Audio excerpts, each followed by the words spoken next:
아름다운 자연 풍경이나 때로는 특별한 모형을 만들기 위해 아주 작은 퍼즐 조각들을 모아놓은 그 퍼즐을 여러분은 기억할 겁니다.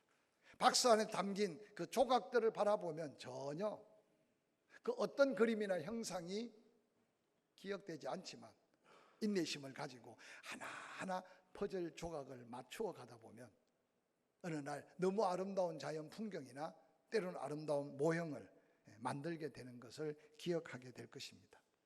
인생을 사는 것이 이런 세상에 놓여있는 다양한 것들을 하나하나 모아서 그 가운데 임한 하나님의 은혜들을 기억하고 그 은혜 안에 사는 삶이 아마 가장 복된 삶이 아닐까 생각해 봅니다.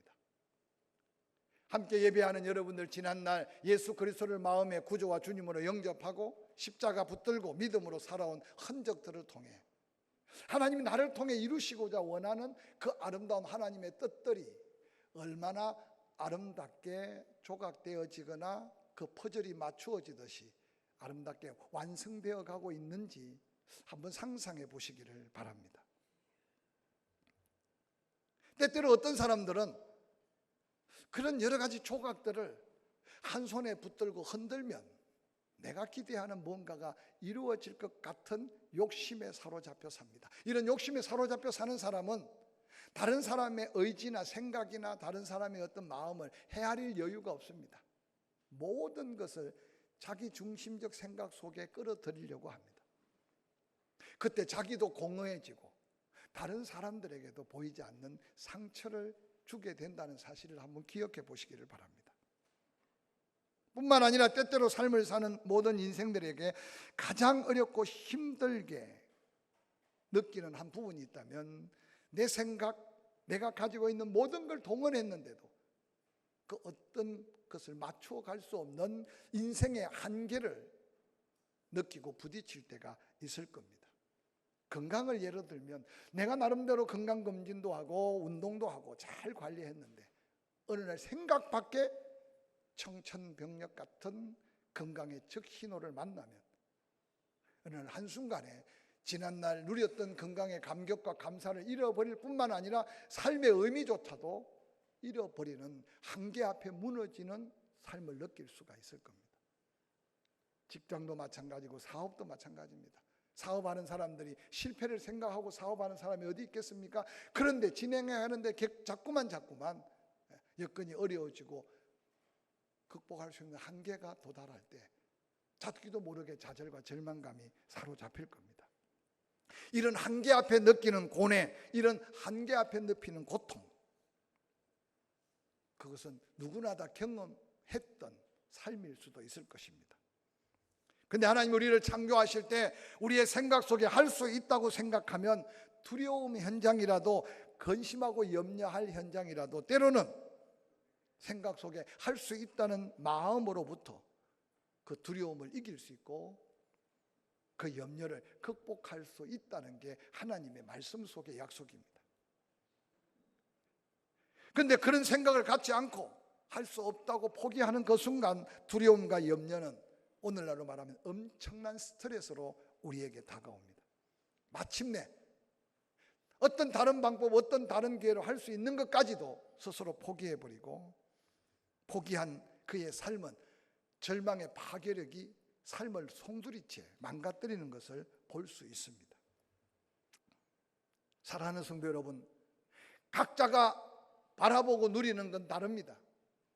그러나 그 환경 앞에 삶의 여러 가지 여건 속에 한계에 부딪히는 그 순간 믿음의 사람인가 믿음이 없는 사람인가 정확하게 구별하고 계시는 하나님의 역사가 말씀의 역사고, 그 하나님은 지금도 우리의 삶에 불가능하다고 느껴지는 한계 앞에서 우리의 믿음의 모습을 다시 한번 저울질하고 계신 하나님을 묵상해 가면서 무더위를 마치고 열매 맺는 가을 추수의 계절에 옥토밭 같은 우리 심령밭에 하나님이 원하시고 기뻐하시는 뜻이 무엇인지를 묵상해 가면서 모두가 다 감사의 열매, 아름다운 풍성한 은혜의 열매를 거두는 가을을 준비할 수 있기를 주의 이름으로 간절히 축원합니다.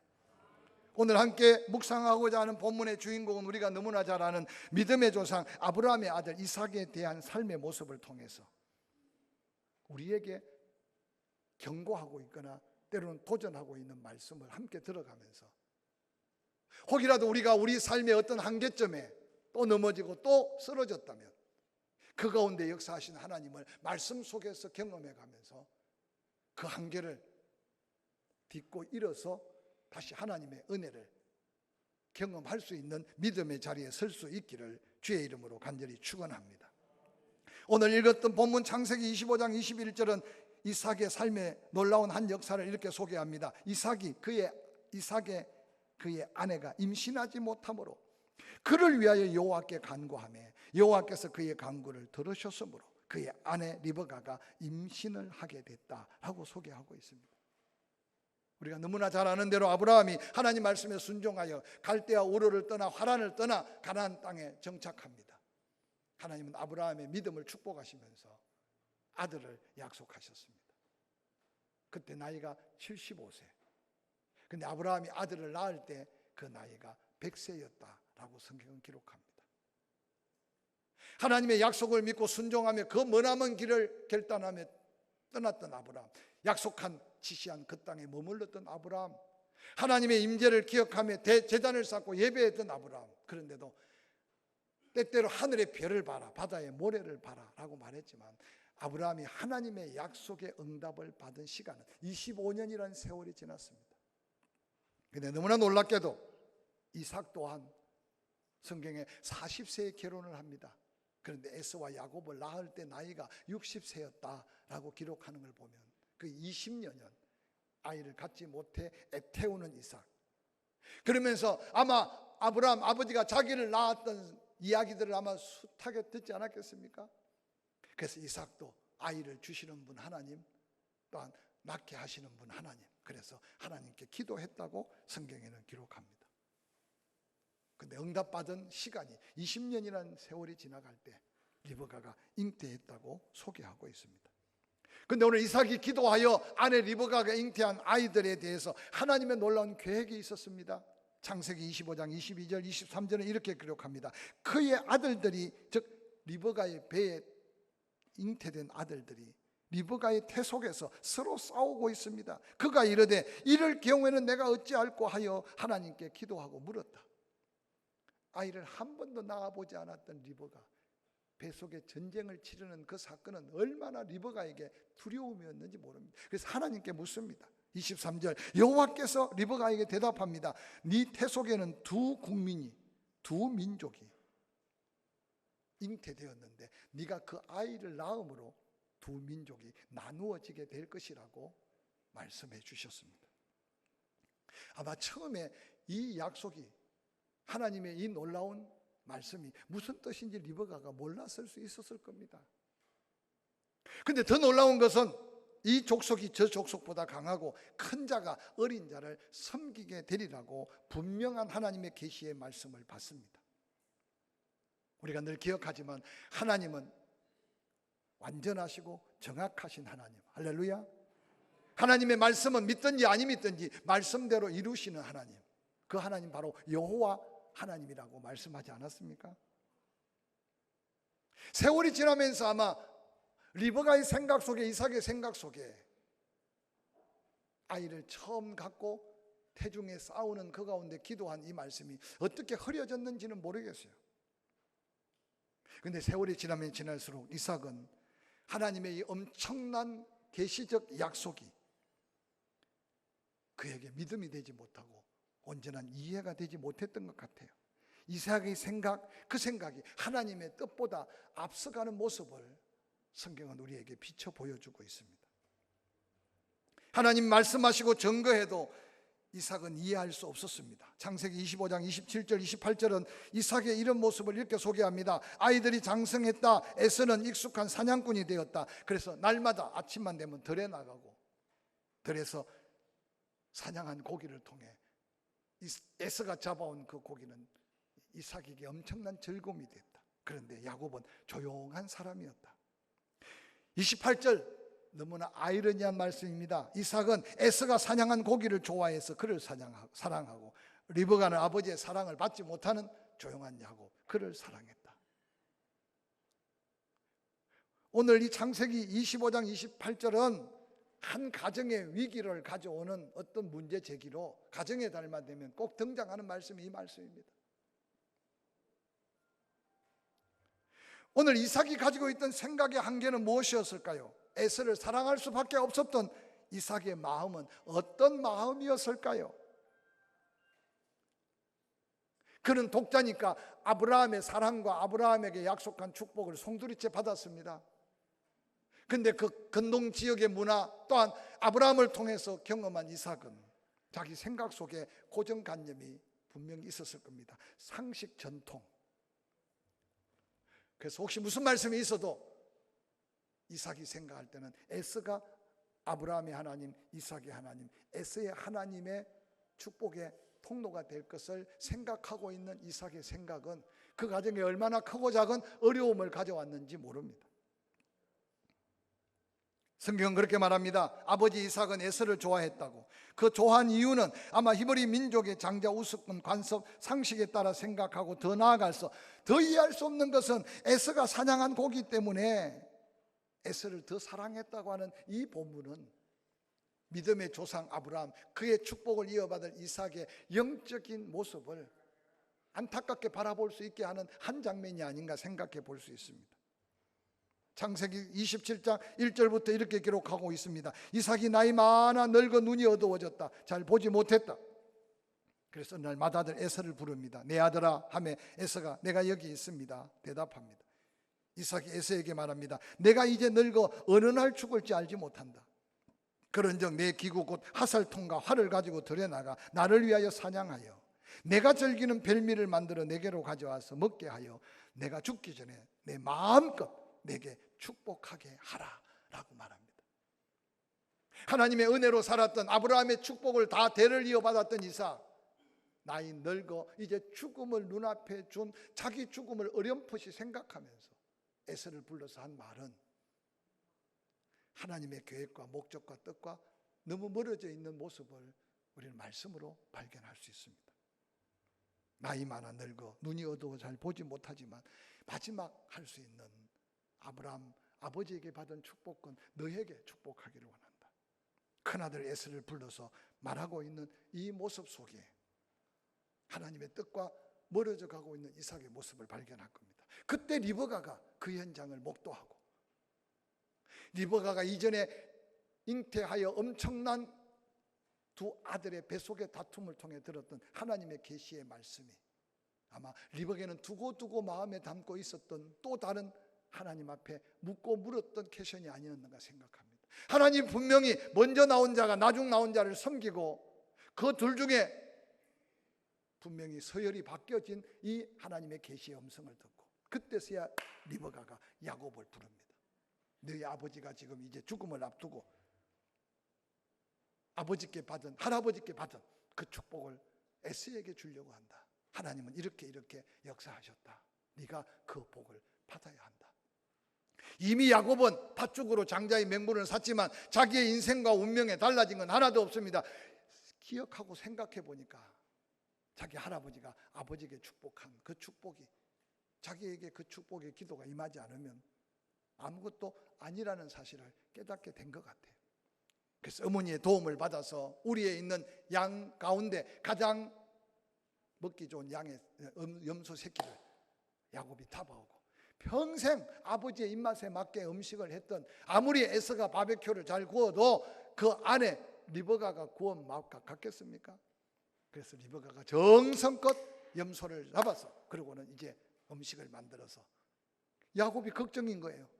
아니 형은 털도 많고 목소리도 굵직한데 아니 아버지에게 들키면 축복은커녕 저주를 받으면 어떻게 합니까? 라고 묻게 된 거죠. 그때 리브가가 변장을 시켜줍니다. 아버지 앞에 가서 떨고 있는 야곱을 한번 상상해 보시기 바랍니다. 눈이 어두워서 판단력이 흐려진 이삭, 목소리는 야곱 같은데 아버지 아닙니다. 내 팔을 만져보십시오. 더듬어 만지니 팔에 털이 부슬부슬한 겁니다. 그래서 애쓰구나 생각하고 마음껏 축복하는 장면을 성경은 소개하고 있습니다. 두 가지. 나이 늙어도 변하지 않는 안타까운 이삭이지만 하나님은 어떤 모습으로든지 당신의 뜻과 계획대로 역사하신 하나님을 본문은 우리에게 증거해 주고 있습니다. 이삭의 또 다른 안타까운 모습은 창세기 27장 7절 이하에 이렇게 말합니다. 그 사람, 즉 그랄 사람들이 이삭에게 묻습니다. 당신의 아내에 대해서 묻습니다. 그가 말하기를 그는 내 누이다. 리브가는 보기에 아리따움으로 그곳 백성이 리브가로 말미암아 자기를 죽일까 하여 그는 내 아내라 하기를 두려워했다. 여기서 많이 듣던 말 아닙니까? 아브라함이 흉년의 애굽으로 갈 때 똑같은 염려와 근심으로 갔어요. 근데 하나님이 아브라함에게 주어진 사명, 아브라함을 통해 이루어야 될 하나님의 거룩한 뜻이 있기 때문에 강권적으로 바로를 놀래게 하고 아브라함을 지켜주셨어요. 그런데 이삭이 똑같이 그랄 땅에서 얼마나 리브가가 아름다웠으면 주변 사람들이 여기저기 묻습니다. 누구냐? 어떤 관계냐? 그런데 성경은 뭐라고 말합니까? 리브가로 말미암아 자기를 죽일까 하여 그가 내 누이라고 말했다. 그것은 바로 사람들의 눈치, 환경, 두려움에 사로잡혔다고 이삭을 소개합니다. 그런데 8절에 이삭이 거기 오래 거합니다. 그러다가 어느 날 이삭이 그 안에 리브가를 껴안는 것을 블레셋 왕 아비멜렉이 창으로 내다봤다고 기록합니다. 그래서 아비멜렉이 이삭을 불러서 내가 보니까 너의 아내인데 너는 왜 누이라고 우리를 속였느냐? 내 말만 듣고 내가 너희 아내를 만약에 취했다면 나도 죽게 될까 두렵다. 여러분, 아비멜렉이 그때 그 수하에 있는 사람들에게 명령합니다. 내 백성 중 단 하나라도 이 여인을 손대면 그들을 쳐 죽일 것이다. 그러면서 온 땅에 선포하고 있는 말씀입니다. 우리는 삶을 살면서요, 여러 가지 한계점에 부딪히는 환경을 만날 수 있어요. 내 생각과 하나님의 생각의 차이도 중요하지만 내가 바라보는 세상의 환경 속에 어느 날 한계점에 부딪힌다. 오늘 이 이삭은 가난이라는 환경 때문에 가나안 땅에 살 수 없고 흉년이라는 환경 때문에 가나안 땅에 머물러 수 없어서 그랄 땅에 피신을 하고 있어요. 그래도 하나님의 말씀대로 꼭 애굽에 가야만 이 위기를 면하는 게 아니다. 그냥 그랄 땅에 머무르라. 그래서 그래도 이삭은 아버지보다 한 단계 더 그랄에 그냥 머물러 있어요. 근데 왜 아내를 바라보면서, 예쁜 아내가 감사의 제목이고 지혜로운 아내가 하나님 앞에 감사할 제목이지, 그 아내 때문에 자기가 죽을까 염려가 되는 이 염려가 웬 염려겠어요?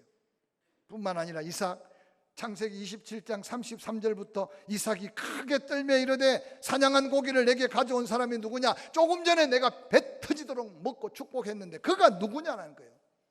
내가 오기 전에 다 먹고 그를 위해 축복했다. 그가 반드시 복을 받을 거다. 34절, 에서가 그의 아버지 말을 듣고 소리내어 울며 아버지에게 이르되 내 아버지여 내게 축복하소서, 내게도 축복하소서. 그런데 이삭의 말이 너무 안타까워요. 35절, 이삭이 말합니다. 내 아우가 와서 속여서 내 복을 빼앗아 갔다. 여러분, 아들 다 둘 다 자기 아들 아닙니까?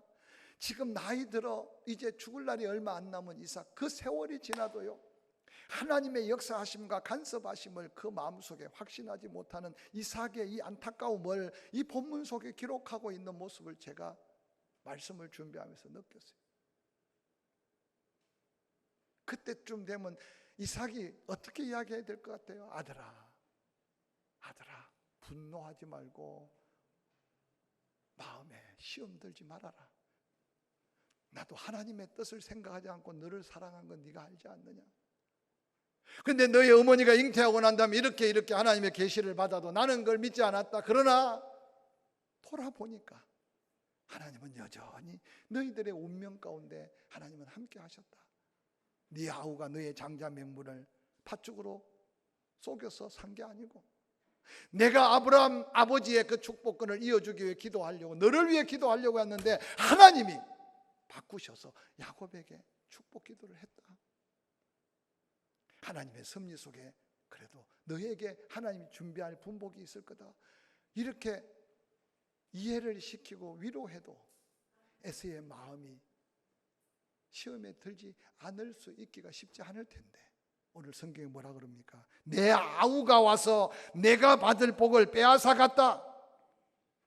에서가 통곡합니다. 그 이름을 야곱이라 지었는데 그 야곱이 이름이 맞지 않습니까? 태어날 때 나를 붙들고 태어났다더니 나의 모든 것을 다 빼앗아 갔나이다. 나를 속임이 첫 번이 아니고 두 번째입니다. 장자의 명분, 지가 팔아먹었지 야곱이 속여서 팔아먹은 게 아닌데. 그러면서 에서가 나중에 뭐라고 말합니까? 아버지 곡할 날이 얼마 안 남았다. 아버지 죽을 날이 얼마 안 남았으니 아버지 죽는 날에 야곱도 죽이겠다는, 여러분, 이 엄청난 비극의 현장이 이삭에게 주어진 삶의 한계 앞에 하나님 말씀대로 하나님의 은혜의 삶을 살지 못했던 이삭에게 주어진 비극이 아닐 수 없었습니다. 말씀을 마무리하려고 합니다. 여러분, 어떻게 살아왔으며 남은 생에 내게 주실 사명 따라 어떻게 살고자 하십니까?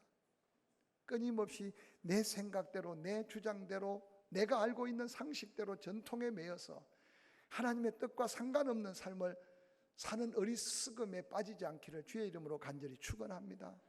확신이 들수록 기도해보고, 내 삶의 어떤 결단이 중요할수록 하나님 말씀에 더 귀 기울여보고, 그래서 하나님의 뜻과 내 생각이 맞아진 그곳이 형통의 시작임을 기억하시기를 주의 이름으로 간절히 축원합니다. 이전에 환경 앞에 수없이 낙담하고 원망하고 불평했다면, 여러분, 환경 앞에 다시 한번 믿음을 찾으시기를 주의 이름으로 간절히 축원합니다. 한계를 넘길 수 없는 환경, 그 환경이 건강이든 사업이든 삶의 여러 가지 물질적인 문제든 인간관계든 포기하지 마시고 그걸 통해 하나님이 이루실 하나님의 뜻을 찾기 시작하면 반드시 그 한계를 넘어선 하나님의 영광을 경험하게 될 줄로 믿습니다. 세월이 지나도 변함없는 이삭을 통해 내 세월을 좀 돌아보고 하루를 살아도 하나님의 뜻인 것을 확정지어가면서 믿음의 증거를 남기는 삶이 되기를 주의 이름으로 간절히 축원합니다. 창세기 28장에 그러나 이삭이 하나님의 택하심을 보여줍니다. 이삭이 야곱을 불러 그에게 축복합니다. 또 당부합니다. 너는 가나안 사람 딸 중에 아내를 맺지 말아라, 맞이하지 말아라. 밧단 아람으로 가라. 그곳에 내 외조부 버두엘의 집에 이르러 내 외삼촌 라반의 딸 중에서 아내를 맞이해라.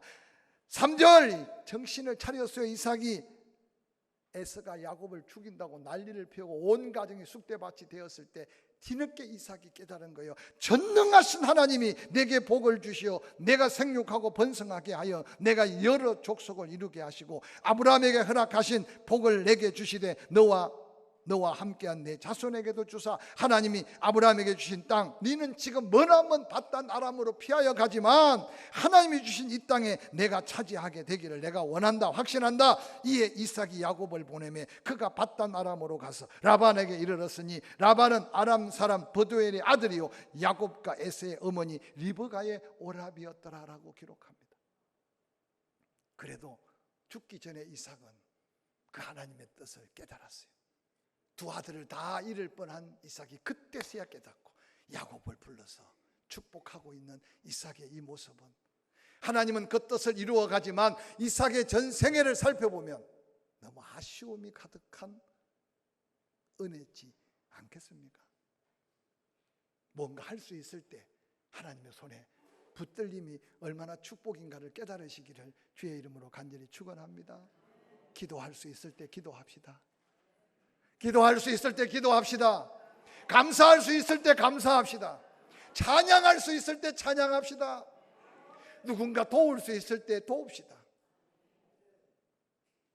더 늦기 전에 이삭이 주는 이 영적 도전이 한계를 넘어가는 믿음의 역사 속에 이 한 주간도 그럼 감사의 제목이 넘치시기를 주의 이름으로 간절히 축원합니다.